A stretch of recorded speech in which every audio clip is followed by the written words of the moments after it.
ശ്രീ സേനാപതി വേണു, ഒരുപക്ഷെ ഈ വെള്ളിയാഴ്ച ക്ഷേമ പെൻഷൻ 62 ലക്ഷം പേർക്ക് 1600 രൂപ വീതം കൊടുക്കുകയാണ്. ഇന്ന് ഉത്തരവിറങ്ങുകയും ചെയ്തു. താങ്കളുടെ നേതാവ് കെ സി വേണുഗോപാൽ പറഞ്ഞതുപോലെയാണ് എങ്കിൽ 20-ാം തീയതി, ഏതായാലും 19-ാം തീയതി കഴിഞ്ഞാണ് ആ കൈക്കൂലി കൊടുക്കുന്നത്. താങ്കളുടെ നേതാവ് പറഞ്ഞ ആ കൈക്കൂലി ആരോപണം നിലമ്പൂരിൽ അങ്ങനെ തന്നെ നിൽക്കുന്നുണ്ട്. എന്തൊക്കെ നുണകളാണ് നിങ്ങൾ പറഞ്ഞുകൊണ്ടിരുന്നത്?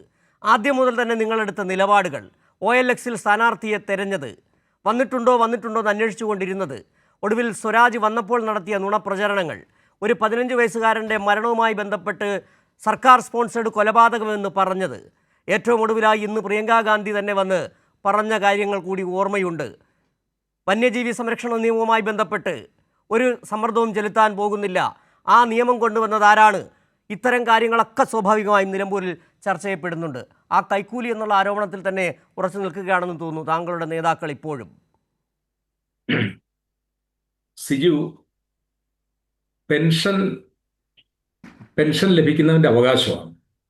ഹൈക്കോടതിയിൽ ഇടതുപക്ഷ ഗവൺമെന്റ് കൊടുത്തൊരു സത്യവാങ്മൂലത്തിൽ പറഞ്ഞിരിക്കുന്നത് സർക്കാരിന്റെ ഔദാര്യം എന്നുള്ളതാണ്. അതവിടെ നിൽക്കട്ടെ.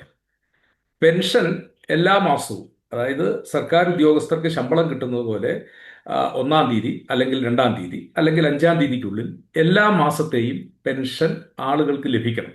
അതാണല്ലോ പെൻഷൻ വിതരണത്തിലെ ഒരു മര്യാദ എന്ന് പറയുന്നത്. ഇപ്പോൾ 2 ടേമിലെ മാസത്തെ പെൻഷൻ അടുത്ത 20-ാം തീയതി കൊടുക്കാൻ പോകുന്നു എന്നുള്ള പ്രഖ്യാപനം നല്ല കാര്യം, ഞങ്ങൾ അതിനെയൊക്കെ സ്വാഗതം ചെയ്യുക. പക്ഷെ എൻ്റെ ചോദ്യം, ഇനി എത്ര കുടിശ്ശിക നിൽക്കുന്നു? എന്തുകൊണ്ട് പെൻഷൻ വിതരണത്തിൽ കുടിശ്ശിക ഉണ്ടാകുന്നു? അതിന് സർക്കാർ മറുപടി പറയുന്നില്ല. നിങ്ങൾ റെഗുലറായിട്ട് എല്ലാ മാസവും പെൻഷൻ കൊടുക്കുകയാണെങ്കിൽ ഈ ആരോപണങ്ങളൊന്നും വരത്തില്ലല്ലോ, ഇതിനെക്കുറിച്ച് ഒരു ചോദ്യവും വരത്തില്ലല്ലോ. സർക്കാർ ഉദ്യോഗസ്ഥർക്ക് ശമ്പളം കൊടുക്കുന്ന പോലെ, സർക്കാരിൽ നിന്ന് റിട്ടയർ ആയവർക്ക് പെൻഷൻ കൊടുക്കുന്നത് പോലെ എല്ലാ മാസവും അവസാനത്തെ തീയതിയോ അല്ലെങ്കിൽ തൊട്ടടുത്ത മാസത്തെ ആദ്യത്തെ തീയതിയോ ഈ പെൻഷൻ വിതരണം ചെയ്തുകൊണ്ടിരിക്കുകയാണെങ്കിൽ ഒരാളും പെൻഷനെ കുറിച്ചൊരു തർക്കമോ ചോദ്യമോ ഉന്നയിക്കേണ്ടി വരുന്നില്ല. ഇവിടെ എവിടെയാണ് പ്രശ്നം വരുന്നത്? ഇവിടെ നിരവധി മാസങ്ങളായി പെൻഷനുകൾ കിടക്കുകയും ആ പെൻഷൻ വിതരണത്തിൽ കാലതാമസങ്ങൾ ഉണ്ടാവുകയും ചെയ്യുന്നു. ആ കാര്യത്തെക്കുറിച്ചാണ് തർക്കം വരുന്നത്. അപ്പൊ തെരഞ്ഞെടുപ്പ് വരുമ്പോഴേക്കും വളരെ പെട്ടെന്ന് തന്നെ പ്രഖ്യാപനങ്ങൾ നടത്തുന്നു. പ്രഖ്യാപനമൊക്കെ നടത്തിക്കോട്ടെ, അതൊക്കെ ജനങ്ങൾ വിലയിരുത്തട്ടെ. ആ കാര്യത്തിൽ എനിക്ക് അതിനെക്കുറിച്ച് പറയാനുള്ളതേ ഉള്ളൂ. ഞങ്ങൾ ഒരിക്കലും പെൻഷൻ ഒരു കൈക്കൂലിയാണെന്നോ അല്ലെങ്കിൽ കൈക്കൂലിക്ക് വേണ്ടിയാണ് പെൻഷൻ കൊടുക്കുന്നത് എന്ന അർത്ഥത്തിലല്ല പറഞ്ഞത്. മറിച്ച് കെ സി വേണുഗോപാൽ പറഞ്ഞ കാര്യം വളരെ സ്പഷ്ടമാണ്. ആളുകൾക്ക് കൊടുക്കേണ്ട സമയങ്ങളിൽ പെൻഷൻ കൊടുക്കാതെ അത് കുടിശ്ശികയാക്കുകയും തെരഞ്ഞെടുപ്പ് വരുമ്പോഴേക്കും പെട്ടെന്ന് തന്നെ ഞങ്ങൾ ഇത് മൊത്തത്തിൽ വിതരണം ചെയ്യുന്നു എന്ന ചില പ്രഖ്യാപനങ്ങൾ നടത്തുന്നത്, ആ പ്രഖ്യാപനങ്ങൾ ഒരിക്കലും അത് പെൻഷൻ മേടിക്കുന്ന ആളുകളോട് ചെയ്യുന്ന നീതീകരണമല്ല.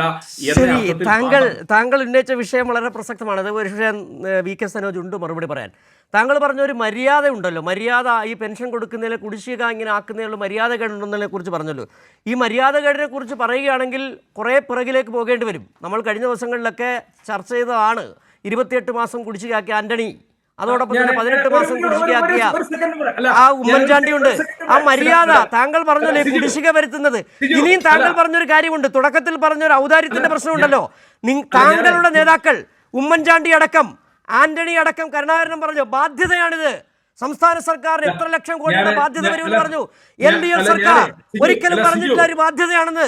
അത് ജനങ്ങളുടെ അവകാശമാണ്, ഔദാര്യമല്ല എന്ന് തന്നെയാണ് പറഞ്ഞിട്ടുള്ളത്. ശ്രീ വി കെ സനോജ്, ആ ഒരു മര്യാദകളുടെ പ്രശ്നമാണ് ഇപ്പോൾ. ഒരു മര്യാദ സനോജ് അല്ല, ഞാനൊരു കാര്യം കൂടെ പറഞ്ഞോട്ടെ, അനുവദിക്കുകയാണെങ്കിൽ. പറഞ്ഞോളൂ. ഈ ഉമ്മൻചാണ്ടിയുടെ കാലഘട്ടത്തിൽ കുടിശ്ശിക ഉണ്ടായിരുന്നു, അല്ലെങ്കിൽ മുൻ ഗവൺമെന്റിന്റെ കാലത്ത് കുടിശ്ശിക ഉണ്ടായിരുന്നു എന്ന് പറയുമ്പോൾ എത്ര മാസത്തെ? 28 മാസത്തെ എന്ന് പറ്റി അദ്ദേഹം അന്ന് പറഞ്ഞത്. 18 എന്നാണ് വേറെ ചിലർ പറയുന്നത്. ഞാൻ ചോദിക്കുന്ന, അന്ന് കേരളത്തിലൊരു പ്രതിപക്ഷവും അതോടൊപ്പം തന്നെ CPM എന്ന് പറയുന്ന ഒരു സംഘടനയും അവരുടെ ഈ പെൻഷൻകാരുടെ സംഘടനകളൊക്കെ ഉണ്ടായിരുന്നല്ലോ. ഏതെങ്കിലും ഒരു സമരം ഞങ്ങൾക്ക് പെൻഷൻ കുടിശ്ശിക വന്നതിന്റെ പേരിൽ നടത്തിയതായിട്ട് അങ്ങയുടെ അറിവിലുണ്ടെങ്കിൽ പറയുക. അതിന് മറുപടി ഉണ്ട് സേനാപതി.